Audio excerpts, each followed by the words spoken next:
नहीं मानता, मैं नहीं मानता। दोस्तों अली असगर मंडा साहब और साडे जेडे सूबाई लीडरान ने वह भी तशरीफ लिया रहे ने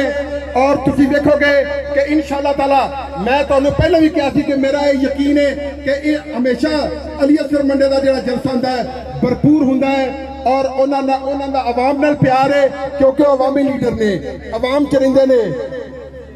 ते मेहरबानी यार तुहाडी बड़ी दोस्तों की स्टेज दे तो जरा थोड़ा जूम कट करके रखना इंशाअल्लाह ताला। असी जिस तरह हाजी साहब ने अली असगर मंडा साहब ने हुक्म दिता है उन्होंने हुक्म के मुताबिक उन्होंने तमाम वर्कर और पीटीआई टैगर्स मियाँ साहब की दिलों जानो हमायत करेंगे और उन्होंने इलेक्शन इस तरह लड़ेंगे जिमें खुरम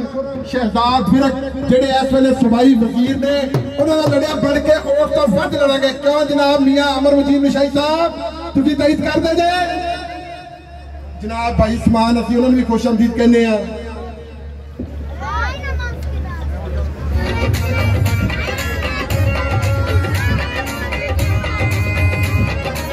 जी। जदों जनाब अलहाज अली असगर मंडा साहब और